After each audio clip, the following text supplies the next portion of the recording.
स्वागत है आप सभी का द एग्जाम प्रिपरेशन हब में। आज की हमारी क्लास इंडियन पॉलिटी में संघ और उसका राज क्षेत्र पर आधारित होगी। आज हम लोग इंडियन पॉलिटी का जनरल नॉलेज करेंगे, बहुत सारे प्रश्न देखेंगे संघ और उसका राज्य क्षेत्र से। भारतीय संविधान एवं राज्य व्यवस्था का हम लोगों का सीरीज चल रहा है, जिसमें आज हम लोग 5वें पार्ट पे हैं। यह क्लास वन लाइनर होने वाली है, वन लाइनर यह क्लास होने वाली है और इंडियन पॉलिटी से बार बार एग्जाम में पूछे जाने वाले सभी प्रश्न को हम लोग करेंगे। आज का हमारा टॉपिक है संघ और उसका राज्य क्षेत्र। यह क्लास एक क्लास टॉपिक खलास वाली क्लास होने वाली है। इस क्लास के बाद आपको संघ और उसका राज्य क्षेत्र और कहीं पढ़ने की आवश्यकता नहीं पड़ेगी, क्योंकि संघ और उसका राज्य क्षेत्र से जितने भी प्रश्न पूछे जाते हैं वो सारे के सारे प्रश्न इस क्लास में हम लोग करेंगे। तो यह वीडियो आप लोग पूरा देखें और इस वीडियो का लाभ उठाएं। चलिए आज की क्लास की शुरुआत करते हैं और ये सारे प्रश्न वन लाइनर होने वाली है। तो चलिए शुरुआत करते हैं पहला प्रश्न से। पहला प्रश्न देखेंगे हम लोग। स्वतंत्रता के समय भारतीय सीमा के अंतर्गत रियासतों की संख्या कितनी थी? तो बताएं, स्वतंत्रता के समय जब भारत आज़ाद हुआ तो उस समय भारतीय सीमा के अंतर्गत रियासतों की संख्या कितनी थी? तो कितनी थी? 552, 552 कितनी थी? 552। ठीक है, याद रखिएगा स्वतंत्रता के समय भारतीय सीमा के अंतर्गत रियासतों की संख्या 552 थी। ठीक है, आगे बढ़ेंगे हम लोग। अगला प्रश्न देखेंगे। स्वेच्छा अर्थात अपने इच्छा से भारत में सम्मिलित होने वाली रियासतों की संख्या कितनी थी? तो स्वेच्छा अपने इच्छा से भारत में सम्मिलित होने वाली रियासतों की संख्या कितनी थी? तो कितनी थी? 549, 549। कितनी थी? 549 ऐसे रियासत थे जो अपने इच्छा से भारत में सम्मिलित हुए थे। ठीक है, आगे बढ़ेंगे हम लोग। अगला प्रश्न देखेंगे। अगला प्रश्न है, तीन राज्य, जैसे 552 कुल रियासत थी और 549 स्वेच्छा से भारत में सम्मिलित हुई, वही तीन राज्य जो स्वेच्छा से सम्मिलित नहीं हुई, तो वैसा तीन राज्य जिन्होंने भारत में सम्मिलित होने से मना कर दिया था वे कौन से राज्य थे? तो 549 हम लोगों ने देखा स्वेच्छा से अपनी इच्छा से भारत में सम्मिलित हो गए थे, शामिल हो गए थे। लेकिन तीन ऐसे राज्य थे जो भारत में शामिल नहीं होना चाह रहे थे। वे तीनों राज्य का क्या नाम था? वो तीनों रियासत का क्या नाम था? तो देखेंगे हम लोग। हैदराबाद, जूनागढ़ और कश्मीर, ये तीन ऐसे रियासत थे जो भारत में सम्मिलित होने से मना कर दिया था। कौन सा? हैदराबाद, जूनागढ़ और कश्मीर। इस तीनों को भी भारत में मिलाया गया, लेकिन देखेंगे कैसे मिलाया गया, इस पर आगे हम लोग प्रश्न को देखेंगे। अगला प्रश्न देखेंगे हम लोग। कश्मीर भारत का अंग किस प्रकार बना? हम लोगों ने देखा हैदराबाद, जूनागढ़ और कश्मीर जो था वो भारत में सम्मिलित होने से मना कर दिया, लेकिन बाद में उसे भारत में सम्मिलित कराया गया। तो देखेंगे कश्मीर भारत का अंग किस प्रकार से बना है। तो विलय पत्र पर हस्ताक्षर द्वारा कश्मीर जो है भारत का अंग बना था। ठीक है, विलय पत्र पर हस्ताक्षर किया गया था। ठीक है, अगला प्रश्न देखेंगे हम लोग। जूनागढ़ भारत में शामिल कैसे हुआ था? तो जूनागढ़ में जनमत संग्रह कराया गया था, जिससे वहाँ के लोगों ने कहा कि हम भारत में ही शामिल होना चाहते हैं, भारत में ही भारत का अंग बनना चाहते हैं। तो जनमत संग्रह के द्वारा जूनागढ़ को भारत में शामिल किया गया था। ठीक है, आगे बढ़ेंगे हम लोग। अगला प्रश्न देखेंगे। हैदराबाद भारत में किस तरह शामिल हुआ था? तो याद रखिएगा पुलिस कार्यवाही द्वारा ऑपरेशन पोलो चलाया गया हैदराबाद को भारत में शामिल करने के लिए। तो हैदराबाद भारत में पुलिस कार्यवाही द्वारा शामिल कराया गया ऑपरेशन पोलो के द्वारा। याद रखिएगा, बहुत महत्वपूर्ण प्रश्न है। कौन सा ऑपरेशन? तो ऑपरेशन पोलो। ठीक है, आगे बढ़ेंगे हम लोग। अगला प्रश्न देखेंगे। अगला प्रश्न है, संविधान में हमारे राष्ट्र का उल्लेख किन नामों से किया गया है? तो भारतीय संविधान में हमारे राष्ट्र का उल्लेख किन नामों से किया गया है? तो याद रखिएगा भारत तथा इंडिया। भारत तथा इंडिया। क्या? भारत तथा इंडिया। हम लोग के संविधान, भारतीय संविधान ने हमारे राष्ट्र का दो नाम संविधान में दिया गया है, वो दोनों नाम कौन है? भारत और इंडिया। तो संविधान में हमारे राष्ट्र का उल्लेख किन नामों से किया गया है? तो भारत तथा इंडिया। ठीक है, हिंदुस्तान, आर्यावर्त नहीं दिया गया हमारे संविधान में। संविधान में सिर्फ हमारे देश का दो नाम दिया गया है, भारत और इंडिया। ठीक है, आगे बढ़ेंगे हम लोग, अगला प्रश्न देखेंगे। संविधान लागू होने के समय संघ से संबद्ध राज्य की कितनी श्रेणियां थी? तो जब संविधान लागू होने के समय जो थी, संघ से संबद्ध राज्यों की संख्या कितनी थी? तो याद रखिएगा 4। कितनी थी? अभी वर्तमान में हम लोग 2 देखते हैं, एक राज्य और एक केंद्र शासित प्रदेश। तो अभी 2 है, उस समय 4 हुआ करती थी संविधान लागू होने के समय। तो उस कौन सा श्रेणी थी? तो ए, बी, सी और डी, 4 श्रेणी थी उस समय। ठीक है, ध्यानपूर्वक प्रश्नों को देखें। आगे हम लोग बढ़ेंगे, अगला प्रश्न देखेंगे। 1950 में 4 श्रेणियों में विभक्त राज्यों की संख्या कितनी थी?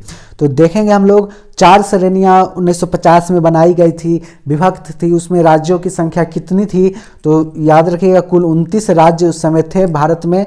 ए श्रेणी में 9 राज्य हम लोगों ने देखा, ए, बी, सी, डी, 4 श्रेणी में बांटा गया था भारतीय राज्यों को। तो ए श्रेणी में 9 राज्य, बी श्रेणी में 9 राज्य, सी श्रेणी में 10 राज्य और डी श्रेणी में 1 राज्य शामिल थी। टोटल कितनी? 29 राज्य 1950 में 4 श्रेणियों में विभक्त राज्यों की संख्या थी। ठीक है, आगे बढ़ेंगे हम लोग, अगला प्रश्न देखेंगे। अगला प्रश्न है, डी श्रेणी में उल्लेखित राज्य क्षेत्र कौन था? डी श्रेणी में हम लोगों ने देखा 1 राज्य था, तो वो राज्य का क्या नाम था? तो याद रखिएगा अंडमान व निकोबार द्वीप समूह। अंडमान व निकोबार द्वीप समूह जो था उस समय डी श्रेणी में सम्मिलित एकमात्र राज्य हुआ करता था। ठीक है, तो डी श्रेणी में उल्लेखित राज्य अंडमान व निकोबार द्वीप समूह था। ठीक है, आगे बढ़ेंगे हम लोग, अगला प्रश्न देखेंगे। भारत अर्थात इंडिया राज्यों का संघ यूनियन होगा, यह उक्ति कहाँ उल्लेखित है? तो संविधान में कहाँ दिया गया है, कहाँ बताया गया है कि भारत अर्थात इंडिया राज्यों का संघ होगा? कहाँ है? तो अनुच्छेद नंबर 1 में है। अनुच्छेद 1 में 1 में यह बताया गया है कि भारत अर्थात इंडिया राज्यों का संघ अर्थात यूनियन होगा। ठीक है, बहुत इंपॉर्टेंट प्रश्न है ये, ध्यान से देखें आप लोग। अगर वीडियो अच्छी लग रही हो तो वीडियो को लाइक करें। आगे बढ़ेंगे हम लोग अगला प्रश्न की तरफ। अगला प्रश्न है, भारतीय संघ में नए राज्यों के प्रवेश या स्थापना की शक्ति सन्निहित है। तो भारतीय संघ में नए राज्यों के प्रवेश या स्थापना की शक्ति कहाँ सन्निहित है, किसके पास है? तो याद रखिएगा संसद में, संसद के पास है।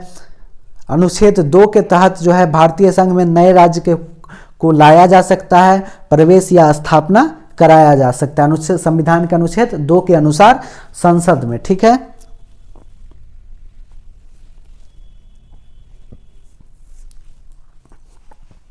आगे बढ़ेंगे हम लोग, अगला प्रश्न देखेंगे। संविधान के भाग 1 के अंतर्गत संघ एवं इसके संघ राज क्षेत्र का किस अनुच्छेद के अंतर्गत वर्णन किया गया है?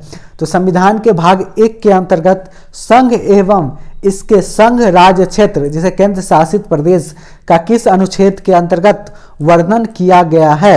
तो याद रखिएगा अनुच्छेद 1 से 4 तक, अनुच्छेद 1 से 4 तक भारतीय संघ एवं इसके राज्य क्षेत्रों का वर्णन किया गया। ठीक है, अनुच्छेद 1 से 4 तक। आगे बढ़ेंगे, अगला प्रश्न देखेंगे। अगला प्रश्न है, संविधान के अनुच्छेद 1 के अनुसार भारतीय क्षेत्र को 3 श्रेणियों में बांटा जा सकता है।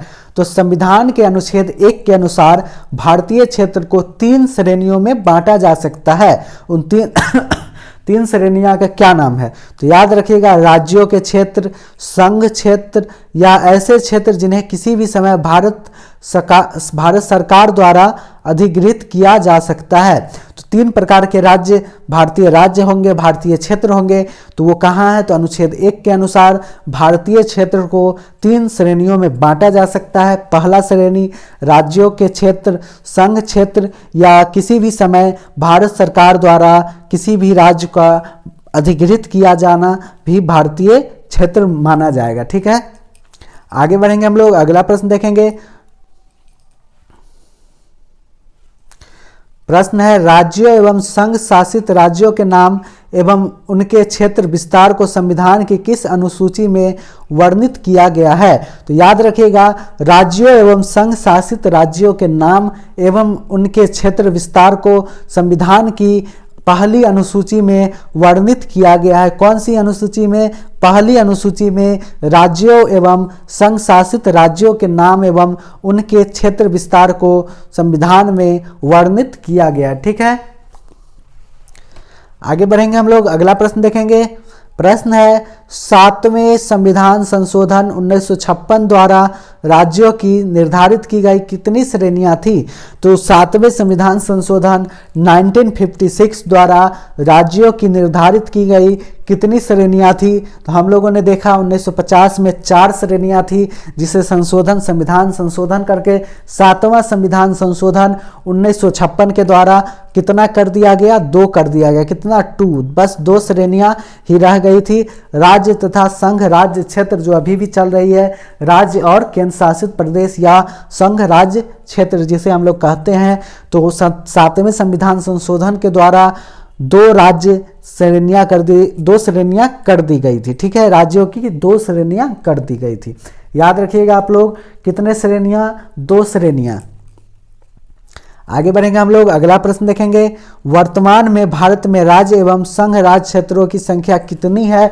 तो सभी लोग जानते होंगे वर्तमान में भारत में कितने राज्य हैं। तो वर्तमान में भारत में 28 राज्य हैं, 28 स्टेट्स हैं। कितने राज्य हैं? 28 राज्य हैं। और संघ शासित प्रदेश कितने हैं? तो 8 है, 8 है। कितने हैं? 8 संघ राज्य क्षेत्र है, अर्थात केंद्र शासित प्रदेश है। तो वर्तमान में भारत में राज्यों की संख्या 28 है और संघ राज्य की संख्या 8 है। ठीक है, आगे बढ़ेंगे हम लोग, अगला प्रश्न देखेंगे।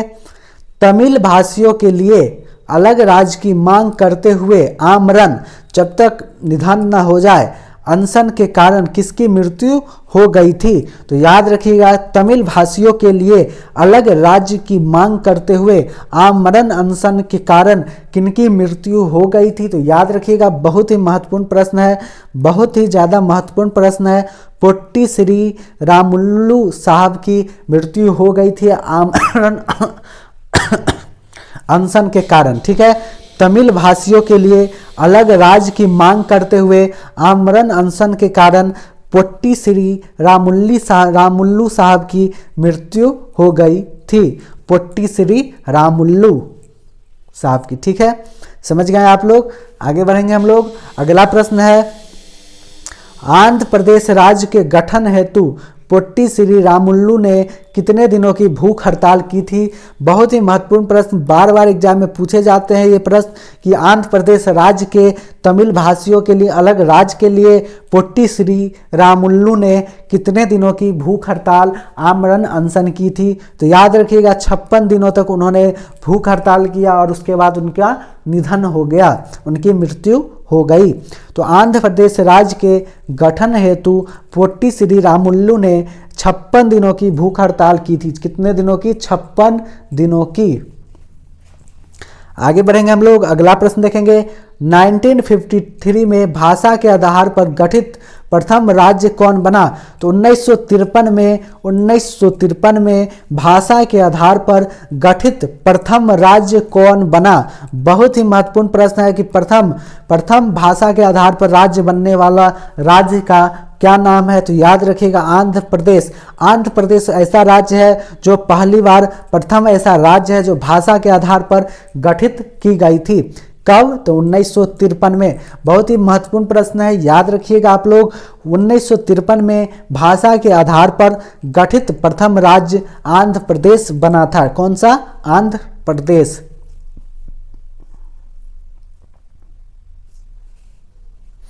आगे बढ़ेंगे हम लोग, अगला प्रश्न देखेंगे। भारत सरकार ने एस.के. धर की अध्यक्षता में भाषाई प्रांतीय आयोग की नियुक्ति कब की?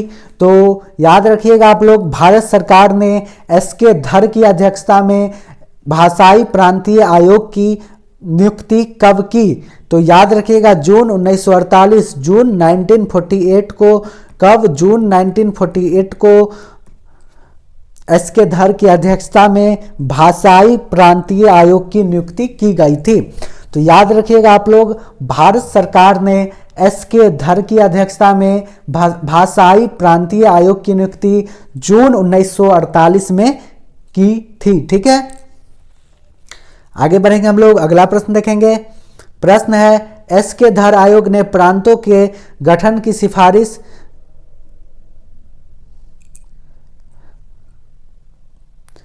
किस आधार पर की? ठीक है, तो याद रखिएगा, एस.के. धर आयोग ने प्रांतों के गठन की सिफारिश किस आधार पर की थी? तो याद रखिएगा, प्रशासनिक सुविधा के अनुसार। किसके अनुसार? प्रशासनिक सुविधा के अनुसार एस.के. धर ने यह सिफारिश की कि प्रशासनिक सुविधा के अनुसार ही प्रांतों का गठन किया जाना चाहिए।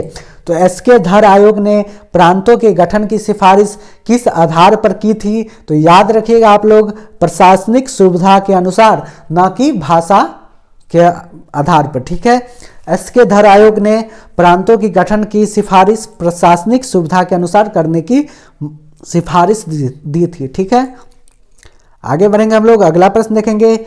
धर आयोग की सिफारिश के पश्चात व्याप्त असंतोष के बाद किस समिति का गठन किया गया? तो याद रखिएगा आप लोग, धर आयोग की सिफारिश के बाद जो असंतोष उत्पन्न हुआ तो उसके बाद किस समिति का गठन किया गया? तो याद रखिएगा आप लोग, JVP समिति। कौन सा? JVP समिति। JVP समिति का गठन धर आयोग के बाद किया गया दिसंबर 1948 में। कब? दिसंबर 1948 में JVP समिति का गठन किया गया। क्यों किया गया? तो आप लोग जानते हैं, धर आयोग जो सिफारिश दिया था राज्यों को बनाने के लिए प्रशासनिक सुविधा के अनुसार, उसके असंतोष में एक नई समिति का गठन किया गया, JVP समिति। उस समिति को दिसंबर 1948 में गठित किया गया था। ठीक है, आगे बढ़ेंगे हम लोग, अगला प्रश्न देखेंगे। प्रश्न है, जवाहरलाल नेहरू, वल्लभ भाई पटेल और पट्टाभी सीतारमैया JVP समिति का गठन कब हुआ था? तो अभी हम लोग बात किए दिसंबर 1948 में, दिसंबर 1948 में JVP समिति अर्थात जवाहरलाल नेहरू, वल्लभ भाई पटेल, पट्टाभी सीतारमैया, JVP, J से जवाहरलाल नेहरू, V से वल्लभ भाई पटेल और P से पट्टाभी सीतारमैया समिति का गठन दिसंबर 1948 में किया गया था। ठीक है, आगे बढ़ेंगे हम लोग, अगला प्रश्न देखेंगे। JVP समिति ने अपनी रिपोर्ट कब प्रस्तुत की थी? तो JVP समिति ने अपनी रिपोर्ट कब प्रस्तुत की थी? तो याद रखिएगा, अप्रैल 1949 में 1949 में JVP समिति ने अपनी रिपोर्ट प्रस्तुत की थी। तो JVP समिति ने अपनी रिपोर्ट कब प्रस्तुत की? तो अप्रैल 1949 में JVP समिति ने राज्यों को बनाने के लिए किस रूप में बनाए उसकी सिफारिश की थी, रिपोर्ट पेश की थी। ठीक है, आगे बढ़ेंगे हम लोग, अगला प्रश्न देखेंगे। प्रश्न है, क्या JVP समिति ने राज्यों के पुनर्गठन के लिए भाषा के आधार को स्वीकार किया था? तो बिल्कुल नहीं, बिल्कुल नहीं। जैसे एस.के. धर समिति ने भी भाषा के आधार पर राज्यों को बनाने से मना किया था, वो प्रशासनिक सुविधा के अनुसार एस.के. धर समिति ने सिफारिश की थी कि राज्य को बनाए, ऐसे ही JVP समिति ने भी राज्यों के पुनर्गठन के लिए भाषा के आधार को स्वीकार नहीं किया था। क्या नहीं किया था? भाषा के अनुसार राज्य बनने न बने, ऐसी बात उन्होंने की थी JVP समिति के द्वारा। ठीक है, आगे बढ़ेंगे हम लोग, अगला प्रश्न देखेंगे। आंध्र प्रदेश राज्य का गठन किसे पृथक करके किया गया? तो याद रखिएगा, मद्रास से आंध्र प्रदेश राज्य का गठन मद्रास से पृथक करके किया गया था। ठीक है, आंध्र प्रदेश राज्य का गठन किसे पृथक करके किया गया? तो मद्रास से। ठीक है, मद्रास से, याद रखिएगा, बहुत महत्वपूर्ण प्रश्न है यह। मद्रास से जो है आंध्र प्रदेश राज्य का पुनर्गठन किया गया था। आगे बढ़ेंगे हम लोग, अगला प्रश्न देखेंगे। प्रश्न है, फजल अली आयोग ने राज्य पुनर्गठन योजना के लिए कितने कारकों की पहचान की थी? तो याद रखिएगा कितने, 4 कारकों की पहचान की थी फजल अली आयोग। तो फजल अली आयोग ने राज्य पुनर्गठन योजना के लिए कितने कारकों की पहचान की थी? तो 4 कारक की पहचान की थी। पहला कारक है देश की एकता एवं सुरक्षा, भाषाई व सांस्कृतिक एकरूपता के अनुसार राज्य का गठन होना चाहिए, पुनर्गठन होना चाहिए, वित्तीय आर्थिक प्रशासनिक तर्क के अनुसार और देश के कल्याण की योजना एवं संवर्धन के अनुसार राज्यों का पुनर्गठन होना चाहिए। तो फजल अली आयोग ने राज्य पुनर्गठन योजना के लिए 4 कारकों की पहचान की थी। कितने कारकों की? 4 कारक की पहचान की थी। उन लोगों ने जाना चारों कारकों का नाम। पहला कारक देश की एकता एवं सुरक्षा, दूसरा कारक भाषाई व सांस्कृतिक एकरूपता, तीसरा कारक वित्तीय आर्थिक प्रशासनिक तर्क और चौथा कारक देश के कल्याण की योजना एवं संवर्धन। आगे बढ़ेंगे हम लोग, अगला प्रश्न देखेंगे, यदि भारतीय संघ में नए राज्य का सृजन किया जाना है तो संविधान के किस अनुसूची में संशोधन करना आवश्यक होगा? बहुत ही महत्वपूर्ण प्रश्न है यह। यदि भारतीय संघ में नए राज्यों का सृजन किया जाना है तो संविधान की किस अनुसूची में संशोधन करना आवश्यक होगा? तो याद रखिएगा प्रथम अनुसूची में संशोधन करना आवश्यक होगा। ठीक है, प्रश्न ध्यान से आप लोग पढ़ें, बार बार प्रैक्टिस करें, ऑटोमेटिक ये आपको समझ में आ जाएगी और यह लंबे समय तक याद रहेगी। जितना आप प्रैक्टिस करेंगे उतना आपको प्रश्न याद रहेगी और एग्जाम में आप उतना अधिक अच्छा कर पाएंगे, अधिक से अधिक मार्क्स ला पाएंगे। ठीक है, तो प्रैक्टिस करते रहिए, डेली प्रैक्टिस करिए और अपना जीके जीएस मजबूत करिए और एग्जाम में अच्छा से अच्छा मार्क्स लाइए। तो यदि भारतीय संघ में नए राज्यों का सृजन किया जाना है तो संविधान की किस अनुसूची में संशोधन करना आवश्यक होगा? तो याद रखिएगा प्रथम अनुसूची में। कौन सी अनुसूची में? प्रथम अनुसूची में। आगे बढ़ेंगे हम लोग, अगला प्रश्न देखेंगे, भारत में एक नया राज्य बनाने के लिए किस प्रकार का बहुमत चाहिए?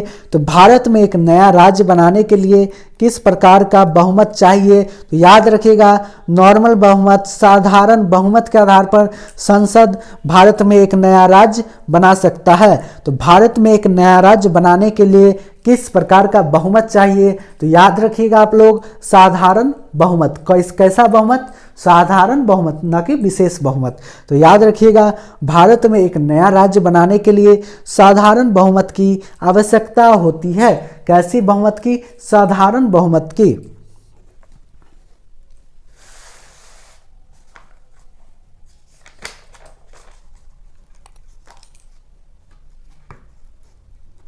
आगे बढ़ेंगे हम लोग, अगला प्रश्न देखेंगे, नए राज्य के गठन की शक्ति किसमें निहित है? तो नए राज्य के गठन की शक्ति किसके पास है? तो याद रखिएगा संसद के पास है। साधारण बहुमत के आधार पर संसद जो है नए राज्य की गठन कर सकती है।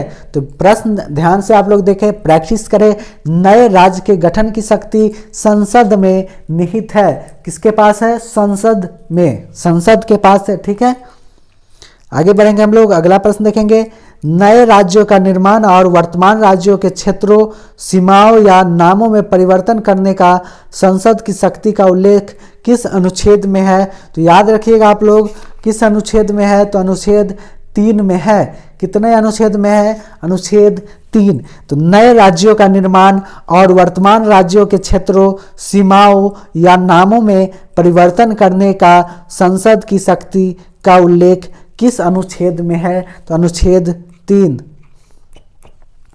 याद रखिएगा आप लोग नए राज्यों का निर्माण, वर्तमान राज्यों के क्षेत्रों, सीमाओं या नामों में परिवर्तन करना जो संसद के पास शक्ति है वो किस अनुच्छेद में है? किस अनुच्छेद के द्वारा संसद को यह शक्ति प्राप्त होती है कि वह नए राज्यों का निर्माण कर सकती है या वर्तमान राज्यों के क्षेत्रों, सीमाओं या नामों में परिवर्तन कर सकती है? तो यह शक्ति संविधान के किस अनुच्छेद से संसद को प्राप्त है? तो याद रखिएगा अनुच्छेद नंबर 3। ठीक है, आगे बढ़ेंगे हम लोग, अगला प्रश्न देखेंगे, राज्य पुनर्गठन आयोग कब बनाया गया था? तो राज्य पुनर्गठन आयोग 1953 में बनाया गया था, जिसे हम लोग फजल अली आयोग भी कहते हैं। तो राज्य पुनर्गठन आयोग या फजल अली आयोग आपसे पूछा जाए कब बनाया गया था, तो 1953 में 1953 में फजल अली आयोग या राज्य पुनर्गठन आयोग की नियुक्ति की गई थी। ठीक है, आगे बढ़ेंगे हम लोग। अगला प्रश्न देखेंगे। प्रश्न है, राज्य पुनर्गठन अधिनियम कब लागू किया गया? तो राज्य पुनर्गठन अधिनियम कब लागू किया गया? तो 1956 1956 में 1956 में राज्य पुनर्गठन अधिनियम लागू किया गया। तो याद रखिएगा आप लोग, राज्य पुनर्गठन अधिनियम 1956 में लागू किया गया। बहुत ही महत्वपूर्ण प्रश्न है, यह बार बार एग्जाम में पूछे जाते हैं। तो याद रखिएगा, राज्य पुनर्गठन अधिनियम 1956 में लागू किया गया था। कब लागू किया गया? 1956 में। आगे बढ़ेंगे हम लोग। अगला प्रश्न देखेंगे, 1 नवंबर 1956 को राज्य पुनर्गठन आयोग ने कितने राज्य एवं संघ राज्य क्षेत्र बनाए जाने की सिफारिश की थी? तो याद रखिएगा आप लोग, 1 नवंबर 1956 को राज्य पुनर्गठन आयोग ने कितने राज्य एवं संघ राज्य क्षेत्र बनाए जाने की सिफारिश की थी? तो याद रखिएगा, 14 राज्य और 6 संघ राज्य क्षेत्र बनाने की सिफारिश राज्य पुनर्गठन आयोग के द्वारा 1 नवंबर 1956 को किया गया था। 14 स्टेट एंड 6 संघ राज्य क्षेत्र या केंद्र शासित प्रदेश, 14 राज्य और 6 केंद्र शासित प्रदेश अर्थात संघ राज्य क्षेत्र बनाने की सिफारिश 1 नवंबर 1956 को राज्य पुनर्गठन आयोग के द्वारा किया गया था। ठीक है, सिफारिश किया गया था।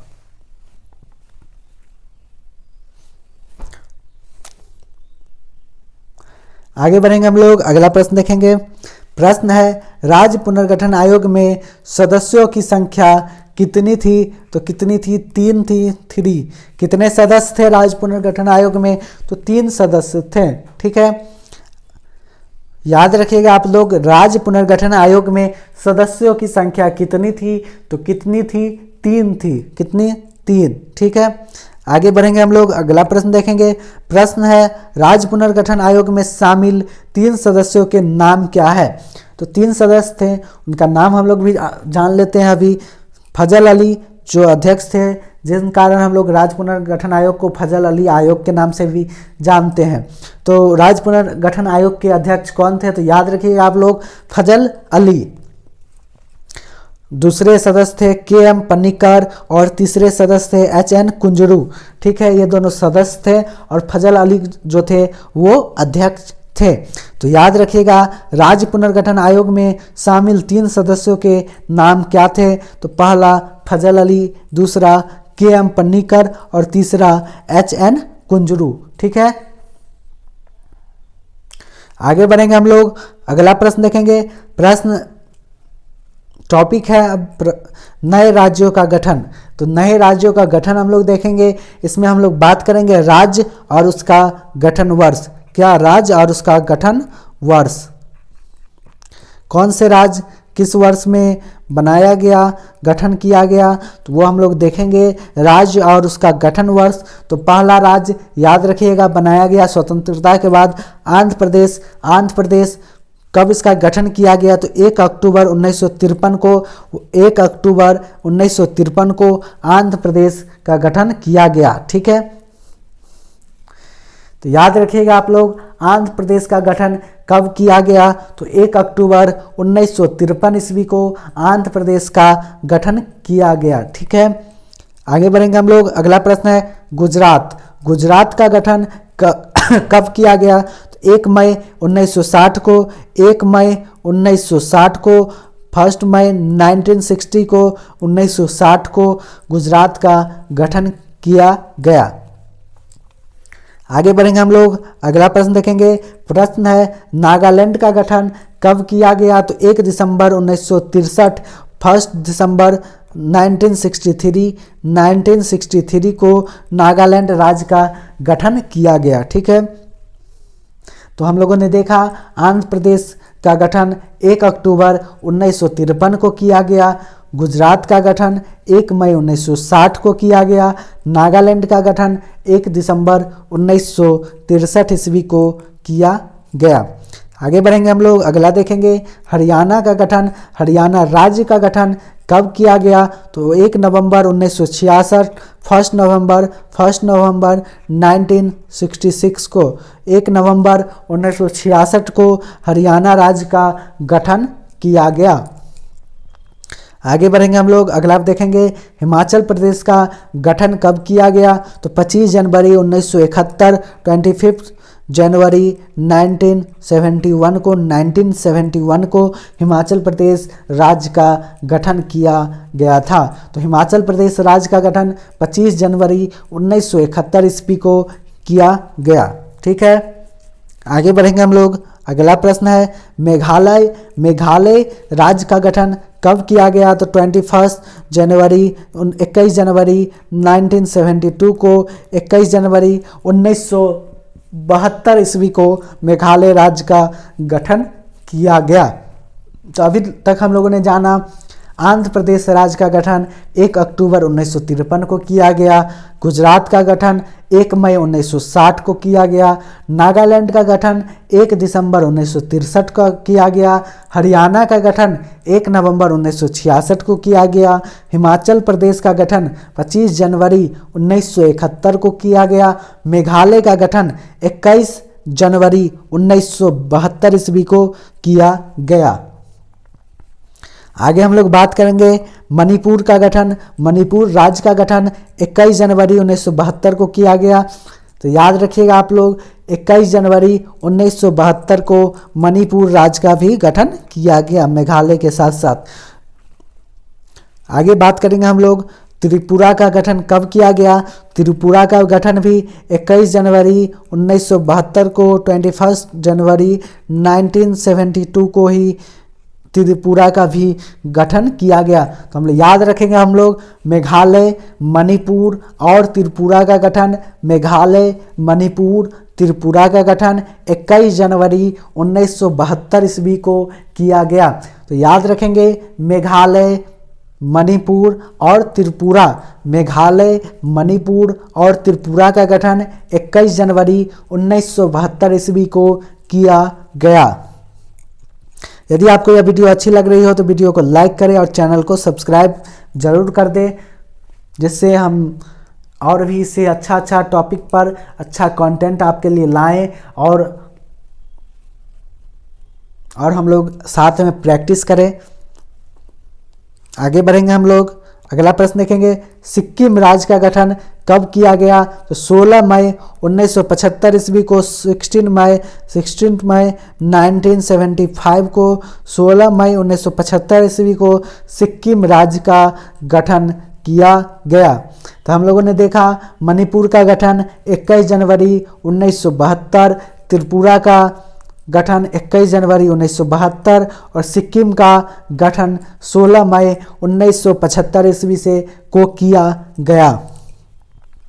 आगे बढ़ेंगे हम लोग, अगला प्रश्न देखेंगे मिजोरम का गठन कब किया गया? मिजोरम राज्य का गठन कब किया गया? तो याद रखिएगा 20 फरवरी 1987, 20 फरवरी 1987 ईस्वी को, 20 फरवरी 1987 ईस्वी को। कब? 20 फरवरी 1987 ईस्वी को मिजोरम राज्य का गठन किया गया। आगे बढ़ेंगे हम लोग, अगला प्रश्न देखेंगे अरुणाचल प्रदेश का गठन कब किया गया? तो ये भी 20 फरवरी 1987 1987 को ही किया गया।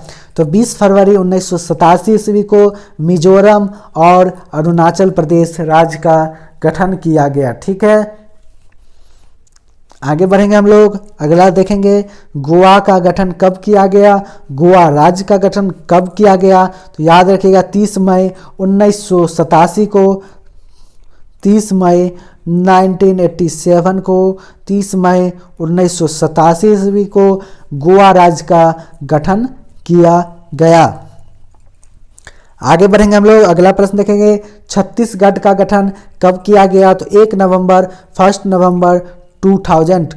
1 नवंबर 2000 ईस्वी को 1 नवंबर 2000 ईस्वी को 1 नवंबर 2000 ईस्वी को छत्तीसगढ़ राज्य का गठन किया गया था। ठीक है, आगे बढ़ेंगे हम लोग। अगला देखेंगे उत्तराखंड।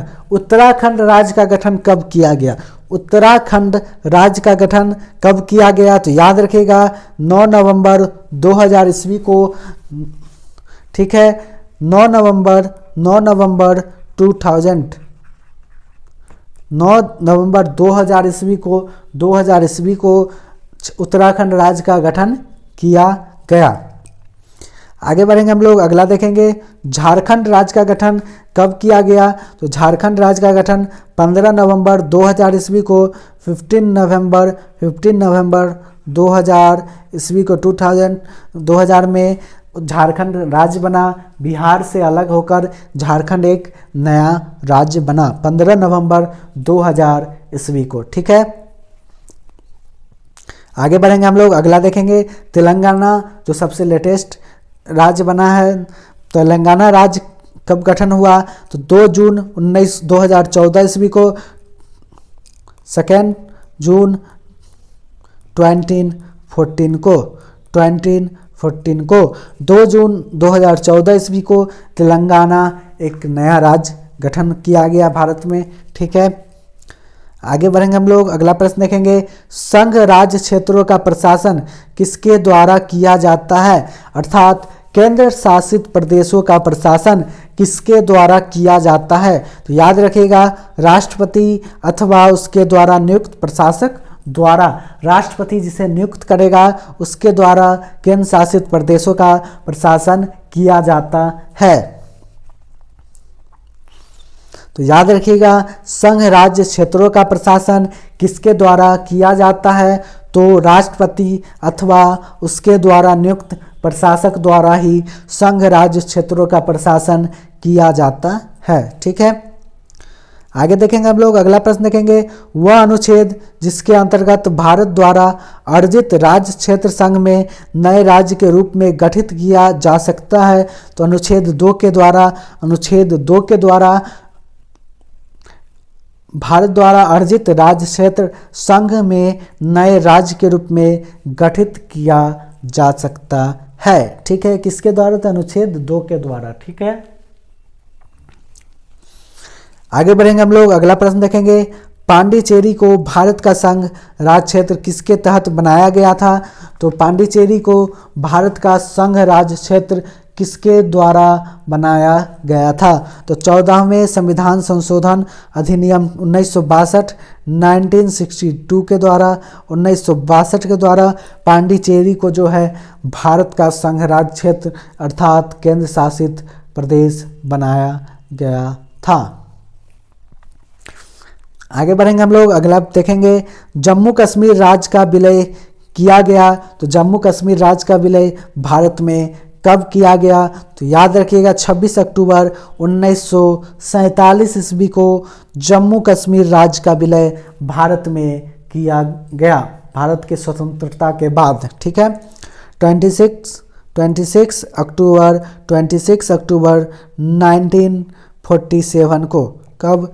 26 अक्टूबर 1947 ईस्वी को जम्मू कश्मीर राज्य का विलय भारत में किया गया। ठीक है, आगे देखेंगे हम लोग। आगे बात करेंगे भारत में वर्तमान में कितने संघ राज्य क्षेत्र है? तो 8 राज्य क्षेत्र है, उन्हीं का नाम हम लोग देखेंगे अब। तो पहला है अंडमान एवं निकोबार द्वीप समूह, दूसरा है दादरा एवं नागर हवेली तथा दमन और दीव, तीसरा है नई दिल्ली या दिल्ली जिसे कहते हैं राष्ट्रीय राजधानी क्षेत्र दिल्ली, जम्मू और कश्मीर, लद्दाख, लक्षद्वीप, पुडुचेरी और चंडीगढ़ वर्तमान में भारत के केंद्र शासित प्रदेश या संघ राज्य क्षेत्र जिसे हम लोग कहते हैं वह है। ठीक है, कितने? तो 8 है। कितने हैं? टोटल 8 संघ राज्य क्षेत्र हैं जिसे केंद्र शासित प्रदेश भी कहते हैं। तो वर्तमान समय में भारत में 8 केंद्र शासित प्रदेश हैं। आगे देखेंगे हम लोग। प्रश्न है दिल्ली को राष्ट्रीय राजधानी क्षेत्र का दर्जा दिया है, किसके द्वारा दिया गया है? तो याद रखिएगा 69वें संविधान संशोधन 1991 1991 के द्वारा 69वें संविधान संशोधन 1991 के द्वारा दिल्ली को राष्ट्रीय राजधानी क्षेत्र का दर्जा दिया गया है। ठीक है, आगे देखेंगे हम लोग। अगला देखिए प्रश्न है सिक्किम भारत का एक सह राज्य कब बना? तो 35वें संविधान संशोधन के द्वारा सह राज्य क्षेत्र बना था। सिक्किम भारत का एक सह राज्य क्षेत्र, याद रखिएगा, प्रश्न ध्यान से देखें, सह राज्य क्षेत्र, सह राज्य क्षेत्र, ये याद रखिएगा टर्म, सह राज्य क्षेत्र बना 35वें संविधान संशोधन के द्वारा और पूर्ण रूप से राज्य 36वें संविधान संशोधन 1975 के द्वारा बना था। तो सिक्किम को पूर्ण राज्य का दर्जा कब प्रदान किया गया? तो याद रखिएगा सिक्किम को पूर्ण राज्य का दर्जा 36वें संविधान संशोधन 1975 1975 के द्वारा 1975 के द्वारा 36 संविधान संशोधन के द्वारा सिक्किम को पूर्ण राज्य का दर्जा प्रदान हुआ था। भारत का वह 22वां राज्य बना था। कितना राज्य? 22वां।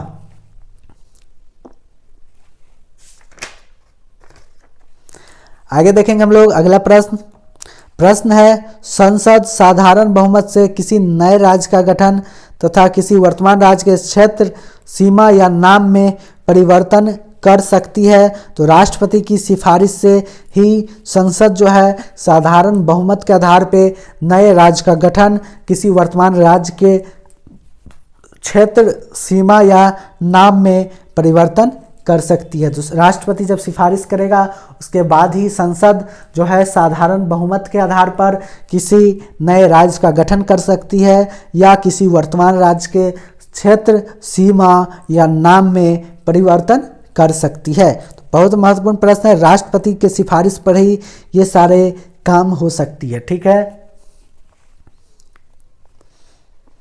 आगे देखेंगे हम लोग अगला प्रश्न है क्या संसद के साधारण बहुमत से किसी नए राज्य का गठन या किसी परिवर्तन को अनुच्छेद 368 के तहत संविधान संशोधन माना जाएगा? तो नहीं माना जाएगा, क्योंकि अनुच्छेद 368 विशेष बहुमत की बात करती है। तो क्या संसद के साधारण बहुमत से किसी नए राज्य का गठन या किसी परिवर्तन को अनुच्छेद 368 के तहत संविधान संशोधन माना जाएगा? तो अनुच्छेद 368 के तहत नहीं माना जाएगा, नहीं माना जाएगा। ठीक है, याद रखिएगा आप लोग। आगे हम लोग देखेंगे प्रश्न है 1960 ईस्वी में बम्बई को 2 पृथक राज्यों में विभक्त किया गया, वे कौन है? 1960 में 1960 में बम्बई को 1960 में बम्बई को 2 अलग अलग राज्यों में बांट दिया गया, विभक्त कर दिया गया। वे राज्य कौन थे? तो याद रखिएगा महाराष्ट्र और गुजरात। महाराष्ट्र और गुजरात को बम्बई को 2 भाग में बांटकर महाराष्ट्र और गुजरात बनाया गया था। ठीक है, कब? तो 1960 में। कब? 1960 में, 1960 में। ठीक है, आगे बढ़ेंगे हम लोग। प्रश्न है बम्बई प्रांत के गुजराती भाषा क्षेत्र को अलग करके गुजरात को भारत का राज्य बनाया गया। तो कैमा राज्य बनाया गया गुजरात को? तो 15वां राज्य बना गुजरात। ठीक है, आगे देखेंगे हम लोग अगला प्रश्न है 1966 में पंजाब के हिंदी भाषी क्षेत्रों को किस राज्य के रूप में गठित किया गया? तो 1966 में पंजाब के हिंदी भाषी क्षेत्र को किस राज्य के रूप में गठित किया गया? तो याद रखिएगा हरियाणा। किस राज्य के रूप में? हरियाणा के रूप में भारत को एक नया राज्य मिला पंजाब से अलग करके हिंदी भाषी क्षेत्र के रूप में। ठीक है, आगे बढ़ेंगे हम लोग अगला प्रश्न देखेंगे। प्रश्न है भारतीय संघ का 18वां राज्य कौन है? भारतीय संघ का 18वां राज्य कौन बना? तो याद रखिएगा हिमाचल प्रदेश। हिमाचल प्रदेश 1971 में 1971 में 1971 में भारतीय संघ का 18वां राज्य बना था। तो भारतीय संघ का 18वां राज्य कौन बना? तो हिमाचल प्रदेश। आप लोग से एक निवेदन है कि यह वीडियो आप लोग पूरा देखें और बार बार प्रैक्टिस करें, जिससे आपकी जीके जीएस मजबूत हो। ठीक है, तो भारतीय संघ का 18वां राज्य कौन बना? तो हिमाचल प्रदेश 1971 ईस्वी में। आज हम लोगों का इंडियन पॉलिटी का 5वां पार्ट है, जिसमें हम लोग संघ और उसके राज्य क्षेत्र के बारे में जान रहे हैं। उससे जुड़ी हुई एग्जाम में बार बार पूछे जाने वाले सभी प्रश्नों को आज हम लोग एक ही क्लास में करेंगे, अर्थात एक क्लास टॉपिक खल्लास, एक क्लास टॉपिक खल्लास वाली यह क्लास चल रही है संघ तथा राज्य क्षेत्र से। इसके अलावा इस क्लास में जितने भी हम लोग प्रश्न कर रहे हैं, इसके अलावा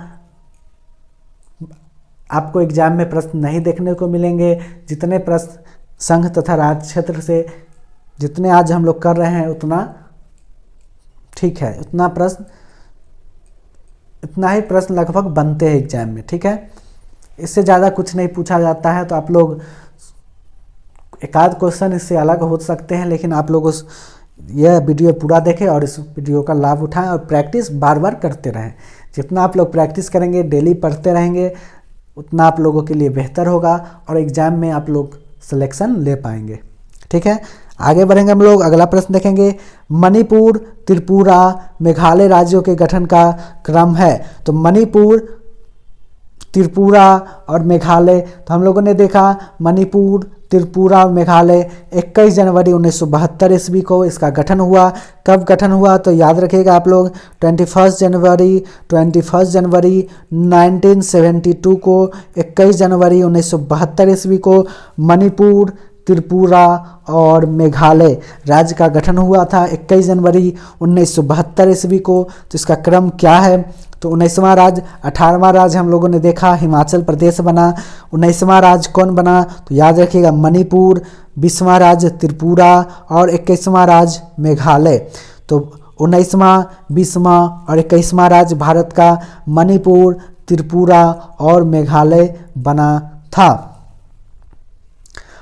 और 22वां राज्य तो हम लोगों ने पहले भी देख लिया, सिक्किम 22वां राज्य बना था भारत का। तो मणिपुर, त्रिपुरा, मेघालय 19, 20, 21वां राज्य बना। मणिपुर 19वां राज्य, त्रिपुरा 20वां राज्य और मेघालय 21वां राज्य भारत का बना। तो कब बना? तो याद रखिएगा 21 जनवरी 1972 1972 ईस्वी को मणिपुर, त्रिपुरा और मेघालय राज्य बना था। ठीक है, आगे हम लोग देखेंगे अगला प्रश्न, सिक्किम 36वें संविधान संशोधन द्वारा पूर्ण राज्य का दर्जा प्राप्त कर बना। कैमा राज्य? तो 22वां राज्य अभी भी हम लोगों ने बात किया 22वां राज्य बना सिक्किम। 21वां राज्य हम लोगों ने देखा मेघालय और 22वां राज्य सिक्किम। किस संविधान संशोधन से? तो 36 संविधान संशोधन द्वारा सिक्किम जो है भारत का पूर्ण राज्य बना था 22वां राज्य के रूप में। ठीक है, 22वां राज्य के रूप में सिक्किम भारत का राज्य बना था। ठीक है, आगे देखेंगे हम लोग। अगला प्रश्न देखेंगे, प्रश्न है मिजोरम, अरुणाचल प्रदेश एवं गोवा 23वें, 24वें व 25वें राज्य के रूप में अस्तित्व में आए तो कितने ईस्वी में आए? तो याद रखिएगा 1987 में मिजोरम, अरुणाचल प्रदेश और गोवा, मिजोरम, अरुणाचल प्रदेश और गोवा राज्य के रूप में अस्तित्व में आए 1987 ईस्वी को। तो डेट याद रखिएगा, मिजोरम और अरुणाचल प्रदेश 20 फरवरी 1987 को, 20 फरवरी 1987 को मिजोरम और अरुणाचल प्रदेश। वहीं गोवा की बात करें तो गोवा 30 मई 1987 ईस्वी को भारत का राज्य बना था। गोवा 25वां राज्य, 24वां राज्य अरुणाचल प्रदेश और 23वां राज्य मिजोरम। तो हम लोगों ने देखा मणिपुर भारतीय संघ का 19वां नंबर का राज्य बना, त्रिपुरा 20वां नंबर का, मेघालय 21वां नंबर का, सिक्किम 22वां नंबर का, मिजोरम 23वें नंबर का, अरुणाचल प्रदेश 24वें नंबर का और गोवा 25वें नंबर का राज्य 1987 ईस्वी में बना गोवा। ठीक है, तो मिजोरम, अरुणाचल प्रदेश और गोवा 1987 ईस्वी में भारतीय राज्य बने थे, भारत के राज्य बने थे। ठीक है, समझ गए आप लोग। आगे हम लोग बात करेंगे, अगला प्रश्न देखेंगे हम लोग। प्रश्न है 26वें 25वें राज्य तक तो हम लोगों ने देख लिया, गोवा 25वां राज्य बना। वहीं 26वें राज्य के रूप में छत्तीसगढ़ राज्य का गठन कब हुआ? तो 26वां राज्य कौन बना? तो याद रखिएगा कौन बना? तो छत्तीसगढ़। कब बना? तो 1 नवंबर 2000 ईस्वी को 1 नवंबर 2000 ईस्वी को छत्तीसगढ़ भारत का 26वां राज्य बना था। ठीक है,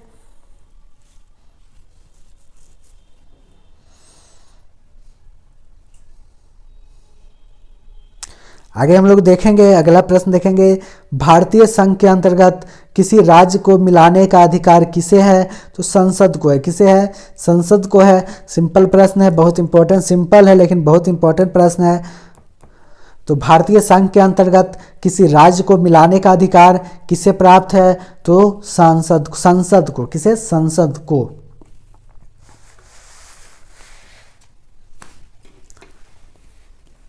आगे देखेंगे हम लोग, अगला प्रश्न देखेंगे, क्या भारतीय संविधान के अंतर्गत राज्यों को संघ से अलग होने का अधिकार है? तो बिल्कुल नहीं है। क्या नहीं है? बिल्कुल नहीं है। भारतीय संविधान के अंतर्गत राज्यों को, किसी भी राज्य, भारत में अभी वर्तमान में 28 राज्य है, तो कोई भी राज्य अपने हिसाब से भारत से अलग नहीं हो सकता है। यह अधिकार राज्यों को प्राप्त नहीं है। तो ध्यान रखिएगा आप लोग, भारतीय संविधान के अंतर्गत राज्यों को संघ से अलग होने का अधिकार नहीं है। आगे देखेंगे हम लोग, अगला प्रश्न देखेंगे, 27वें नंबर राज्य के रूप में उत्तराखंड राज्य बना। 27वां नंबर राज्य कौन बना? उत्तराखंड, क्योंकि 26वां नंबर राज्य छत्तीसगढ़ बन गया था। तो 27वें नंबर के राज्य के रूप में उत्तराखंड राज्य बना।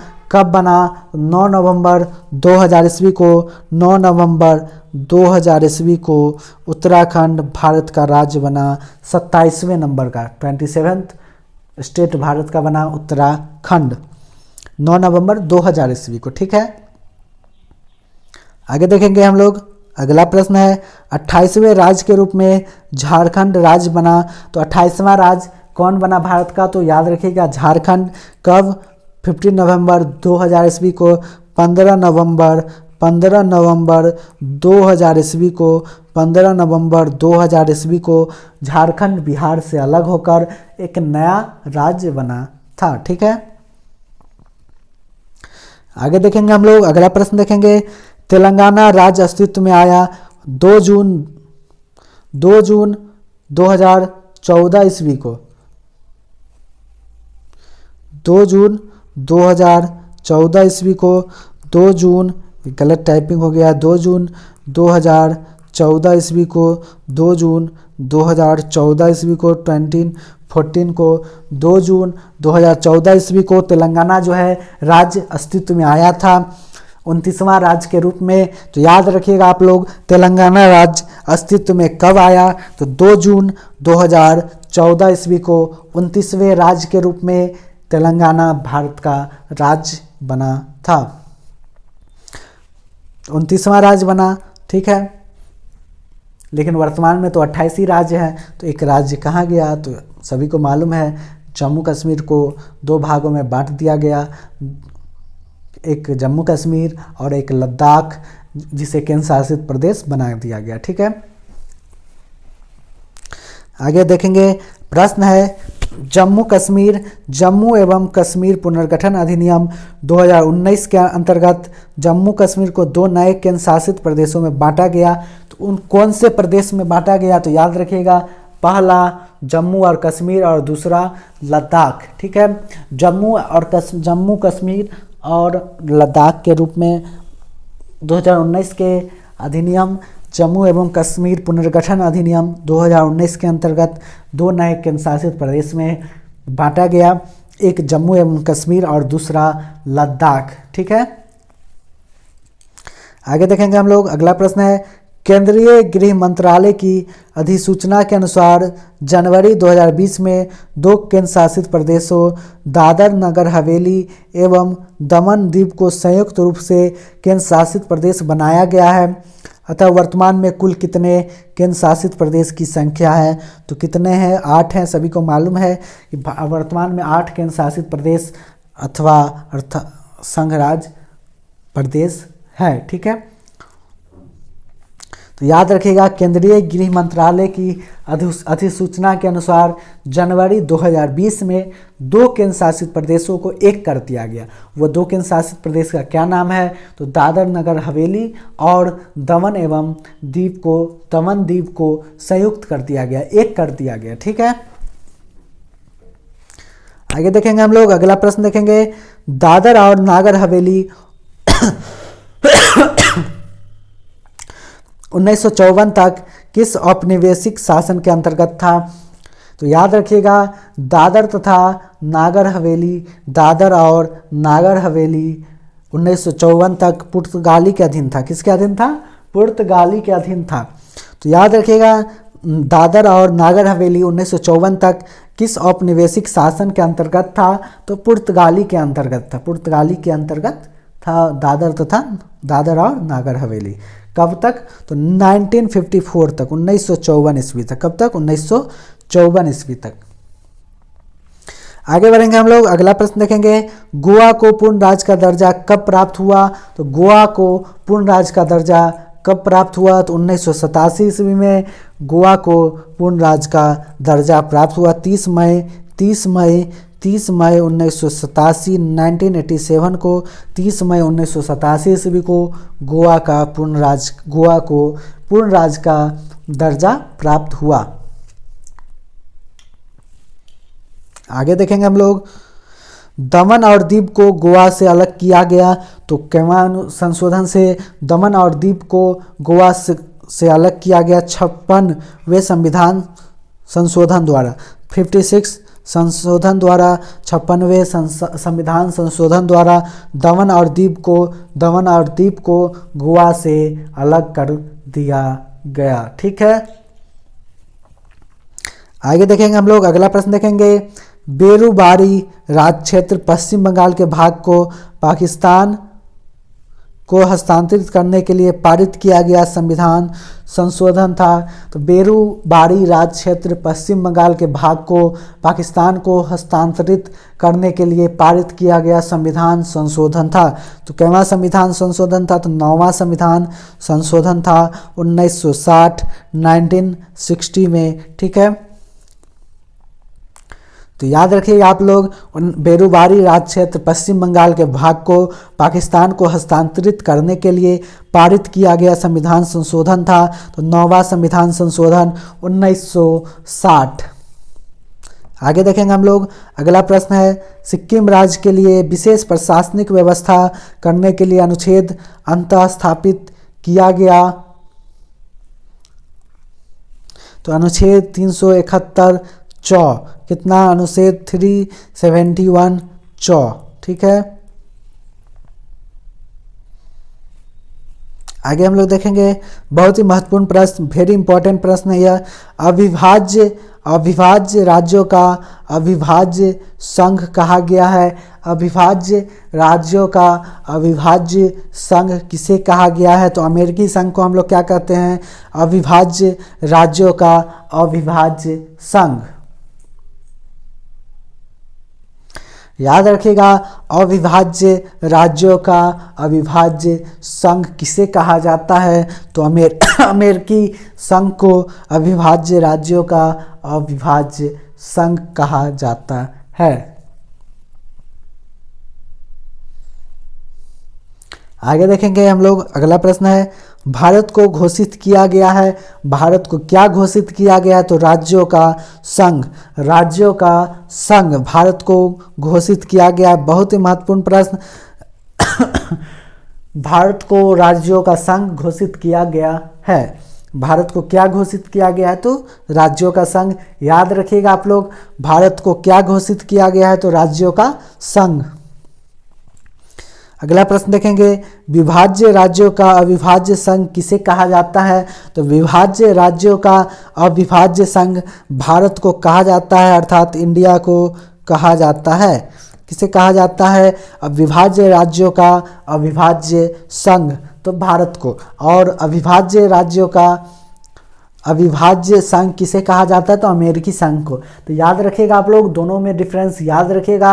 अमेरिकी संघ को हम लोग अविभाज्य राज्यों का अविभाज्य संघ कहते हैं, वहीं भारत को विभाज्य राज्यों का अविभाज्य संघ कहते हैं।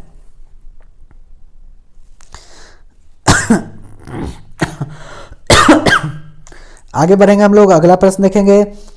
वह अधिनियम जिसके अंतर्गत केंद्र तथा राज्यों के मध्य और विभिन्न राज्यों के मध्य परस्पर सहयोग के लिए क्षेत्रीय परिषदें स्थापित की गई। तो राज्य पुनर्गठन 1956 के द्वारा, किसके द्वारा? 1956 के द्वारा। ठीक है, आगे देखेंगे हम लोग, अगला प्रश्न। वर्तमान में देश में क्षेत्रीय परिषद की संख्या कितनी है? तो याद रखिएगा, वर्तमान में देश में क्षेत्रीय परिषदों की संख्या 5 है। 5 कितनी है? 5। याद रखिएगा आप लोग, उत्तरी, मध्य, दक्षिणी, पूर्वी और पश्चिमी। कौन सी 5 है? तो याद रखिएगा, उत्तरी, मध्य, दक्षिणी, पूर्वी और पश्चिमी। तो वर्तमान में देश में क्षेत्रीय परिषदों की संख्या 5 है। कितनी है? 5 है।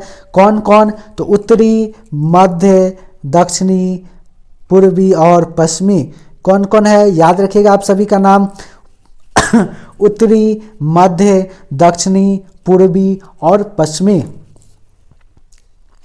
आगे देखेंगे हम लोग, अगला प्रश्न है, क्षेत्रीय परिषदों का गठन किसके द्वारा किया जाता है? तो याद रखिएगा, क्षेत्रीय परिषदों का गठन राष्ट्रपति के द्वारा किया जाता है। भारत के राष्ट्रपति क्षेत्रीय परिषदों का गठन करते हैं। तो याद रखिएगा आप लोग, क्षेत्रीय परिषदों का गठन राष्ट्रपति के द्वारा किया जाता है। ठीक है, वर्तमान में राष्ट्रपति कौन है? तो द्रौपदी मुर्मू साहब, द्रौपदी मुर्मू जी वर्तमान में भारत की राष्ट्रपति हैं। ठीक है, द्रौपदी मुर्मू भारत के वर्तमान के राष्ट्रपति हैं। ठीक है, आगे देखेंगे हम लोग, अगला प्रश्न है, क्षेत्रीय परिषद किस प्रकार का निकाय है? तो क्षेत्रीय परिषद जो है परामर्शदात्री निकाय है, परामर्श सिर्फ देती है वो। ठीक है, निर्णय नहीं लेती है, सिर्फ परामर्श देती है। तो क्षेत्रीय परिषद किस प्रकार का निकाय है? तो परामर्शदात्री निकाय है। ठीक है, आगे बढ़ेंगे हम लोग, अगला प्रश्न है, संघ राज्य क्षेत्र दिल्ली को राष्ट्रीय राजधानी क्षेत्र का दर्जा दिया गया, संबंधित अनुच्छेद है अनुच्छेद 239 क से 239 क से। ठीक है, और दिल्ली को राष्ट्रीय राजधानी क्षेत्र का दर्जा कौन से संविधान संशोधन के द्वारा दिया गया? तो 69वें संविधान संशोधन के द्वारा। याद रखिएगा, 69 संशोधन के द्वारा। 69वें संविधान संशोधन 1991 के द्वारा दिल्ली को जो है राष्ट्रीय राजधानी क्षेत्र का दर्जा दिया गया था। ठीक है, संघ राज्य क्षेत्र दिल्ली को राष्ट्रीय राजधानी क्षेत्र का दर्जा 69वें संविधान संशोधन 1991 के द्वारा दिया गया। तो संबंधित अनुच्छेद कौन है? तो अनुच्छेद 239 क कौन है? 239 क। ठीक है, आगे देखेंगे हम लोग, अगला प्रश्न, आगे बात करेंगे हम लोग राज्यों के पुनर्गठन से संबंधित विभिन्न आयोग। भारत में राज्यों के पुनर्गठन से संबंधित विभिन्न आयोग के बारे में हम लोग बात करेंगे। अब लोग जानेंगे हम लोग राज्यों के पुनर्गठन से संबंधित कौन सब आयोग बने हैं अभी तक, उसके बारे में बात करेंगे हम लोग। तो पहला आयोग है 1903 ईस्वी में बना, सर हर्बर्ट रिसले आयोग। सर हर्बर्ट रिसले आयोग 1903 ईस्वी में बना। 1911 में लॉर्ड हार्डिंग आयोग बना। ये जो राज्य के पुनर्गठन संबंधित आयोग है ये सब याद रखिएगा आप लोग। 1918 में मॉन्टेग्यू चेम्सफोर्ड रिपोर्ट आयोग बना था राज्यों के पुनर्गठन के लिए। वहीं 1928 में मोतीलाल नेहरू रिपोर्ट आया था राज्यों के पुनर्गठन के लिए। ठीक है, आगे देखेंगे हम लोग 1930 में भारतीय स्टैट्यूटरी कमीशन बनाया गया। भारतीय स्टैट्यूटरी कमीशन 1930 में। वहीं 1931 में ऑर्डिनल आयोग बनाया गया। 1936 में भारतीय संवैधानिक सुधार संयुक्त समिति बनाई गई। 1900 ये सब जो है स्वतंत्रता से पूर्व की समिति है, और ये जो है यहाँ से 1948 से ये भारत के स्वतंत्रता के बाद की आयोग बनी। राज्य पुनर्गठन आयोग से संबंधित आयोग ये सब उसके बाद बना था, भारत के स्वतंत्रता के बाद। ठीक है, ये सब स्वतंत्रता से पूर्व की समितियाँ थी। ठीक है, अब हम लोग बात करेंगे स्वतंत्रता के बाद की समिति। तो 1948 में धर आयोग बनाया गया, फिर 1948 दिसंबर में जो है जेवीपी आयोग बनाया गया, और 1953 में फजल अली के अध्यक्षता में फजल अली आयोग बनाया गया। ठीक है, ये सारी आयोग जो थी राज्यों के पुनर्गठन से संबंधित आयोग थी, इसके बारे में हम लोगों ने जाना। ठीक है, आगे देखेंगे हम लोग। प्रश्न है, तमिलनाडु की राजधानी मद्रास थी, इसका परिवर्तित नाम क्या है? तो तमिलनाडु की राजधानी मद्रास थी, इसका परिवर्तित नाम क्या है? तो मद्रास का परिवर्तित नाम क्या है? तो याद रखिएगा चेन्नई। क्या है? चेन्नई। तमिलनाडु की राजधानी पहले मद्रास थी और इसका परिवर्तित नाम क्या है? तो चेन्नई। ठीक है, आगे बात करेंगे हम लोग।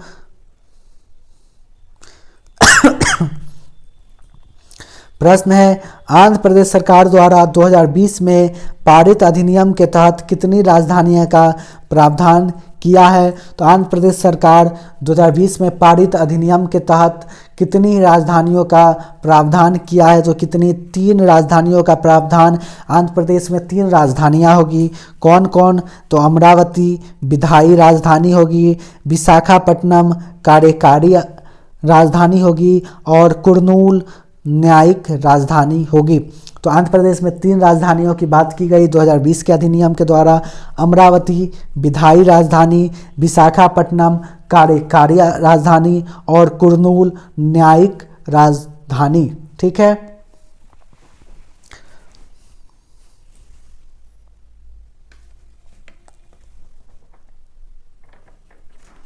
आगे देखेंगे हम लोग। अगला प्रश्न है, वर्ष 1969 में मद्रास का नाम बदलकर तमिलनाडु किया गया। तो मद्रास का नाम बदलकर तमिलनाडु कब किया गया? तो 1969 में। याद रखिएगा आप लोग, 1969 में मद्रास का नाम बदलकर तमिलनाडु कर दिया गया था। कब? 1969 में। याद रखिएगा, बहुत महत्वपूर्ण है ये प्रश्न कि मद्रास का नाम बदलकर कब तमिलनाडु किया गया?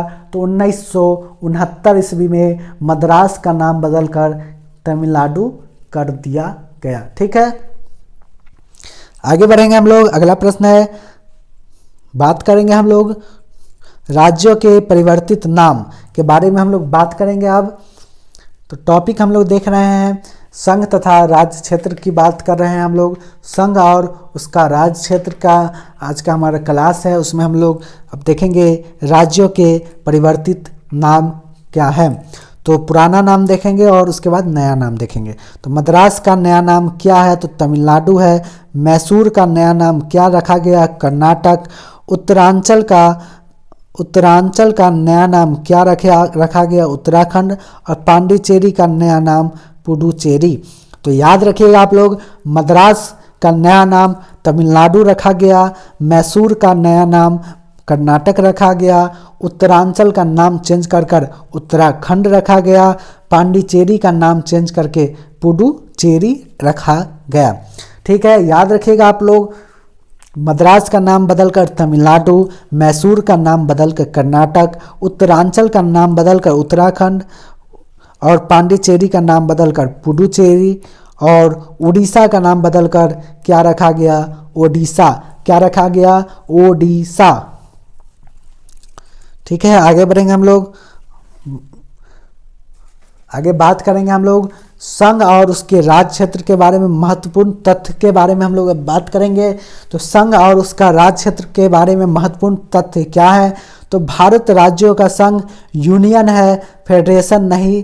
स्पष्ट होता है किससे? तो अनुच्छेद 1 से स्पष्ट होता है कि भारत राज्यों का संघ है, फेडरेशन नहीं है। तो किस अनुच्छेद से? तो अनुच्छेद नंबर 1 से यह स्पष्ट होता है कि भारत राज्यों का संघ है, यूनियन है, फेडरेशन नहीं है। ठीक है, आगे देखेंगे राज्य संघ से अलग नहीं हो सकते हैं, यह स्पष्ट होता है किससे, तो अनुच्छेद 1 से। बहुत ही महत्वपूर्ण प्रश्न है यह, इस राज्य जो है भारत के में वर्तमान 28 राज्य अपने मन से भारत से अलग, कोई भी राज्य अपने मन से भारत से अलग नहीं हो सकता है। यह किस अनुच्छेद से स्पष्ट होता है, तो अनुच्छेद नंबर 1, अनुच्छेद 1 से। किससे, अनुच्छेद 1 से। तो राज्य जो है संघ से अलग नहीं हो सकते हैं, यह स्पष्ट होता है अनुच्छेद 1 से। आगे देखेंगे हम लोग, हिमाचल प्रदेश राज्य 1971 से पहले था। तो राज्य बनने से पहले हिमाचल प्रदेश क्या था, तो राज्य हिमाचल प्रदेश 1971 में बना, उससे पहले हिमाचल प्रदेश क्या था, तो 25 जनवरी 1971 को हिमाचल प्रदेश राज्य बना था। 25 जनवरी 25 जनवरी 1971 को हिमाचल प्रदेश भारत का राज्य बना। उससे पहले वह क्या था, तो संघ राज्य क्षेत्र था। हिमाचल प्रदेश 25 जनवरी 1971 को राज्य बना था, लेकिन उससे पहले वह क्या था, तो याद रखिएगा संघ राज्य क्षेत्र था। केंद्र शासित प्रदेश पहले हिमाचल प्रदेश हुआ करता था 1971 से पहले। ठीक है, आगे देखेंगे हम लोग, मैसूर राज्य अधिनियम 1973 के द्वारा मैसूर का नया नाम किया गया। तो क्या मैसूर का नया नाम क्या किया गया, तो याद रखिएगा आप लोग, कर्नाटक मैसूर का नया नाम है। कर्नाटक का पुराना नाम मैसूर था। तो मैसूर राज्य अधिनियम 1973 के द्वारा 1973 के द्वारा मैसूर का नया नाम बदलकर कर्नाटक रख दिया गया। ठीक है, आगे देखेंगे हम लोग, यह आज की क्लास का अंतिम प्रश्न है। संविधान में प्रयुक्त यूनियन ऑफ स्टेट्स शब्द का अर्थ है संघ राज्य समझौते का परिणाम नहीं होने के कारण किसी भी राज्य को संघ से अलग होने का अधिकार नहीं है। तो उपर्युक्त कथन किनका है, तो याद रखिएगा संविधान में प्रयुक्त यूनियन ऑफ स्टेट्स शब्द का अर्थ है संघ राज्य समझौते का परिणाम नहीं है। संघ और राज्य में कोई समझौता नहीं हुआ है और किसी भी राज्य को संघ से अलग होने का अधिकार नहीं है। उपर्युक्त कथन किसके द्वारा कहा गया है, किनके द्वारा कहा गया है, तो याद रखिएगा डॉक्टर भीमराव अंबेडकर साहब के द्वारा यह बातें कही गई है कि संघ राज्य समझौते का परिणाम नहीं होने के कारण किसी भी राज्य को संघ से अलग होने का अधिकार नहीं है। ये बातें किनके द्वारा कही गई है, तो डॉक्टर भीमराव अंबेडकर हमारे संविधान पिता के द्वारा। संविधान के पिता किसे कहते हैं, तो सभी जानते हैं डॉक्टर भीमराव अंबेडकर। तो भीमराव अंबेडकर साहब के द्वारा उपर्युक्त बातें कही गई है। तो चलिए आज की क्लास यहीं समाप्त की जाती है। यदि आपको यह वीडियो अच्छी लगी हो तो इस वीडियो को लाइक करें, चैनल को सब्सक्राइब करें। ठीक है, तो आज हम लोगों ने संघ और उसका राज्य क्षेत्र के बारे में जाना। भारतीय संघ और उसका उनके राज्य क्षेत्र के बारे में हम लोग आज पूरा का पूरा जाना। उससे जुड़े हुए बहुत सारे प्रश्नों को हम लोगों ने किया और आप लोगों ने यदि यह वीडियो पूरी देखी हो तो आप लोग भी जानते हैं इस वीडियो में कितने महत्वपूर्ण प्रश्नों को हम लोगों ने आज किया। ठीक है,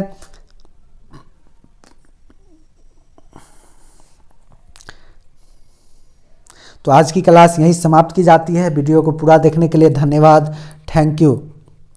फिर मिलते हैं हम लोग अगली क्लास में नए टॉपिक को लेकर। अभी हम लोगों का इंडियन पॉलिटी का सीरीज चल रहा है, तो अगला क्लास में हम लोग बात करेंगे नागरिकता के बारे में। नागरिकता के बारे में हम लोग अगले क्लास में बात करेंगे।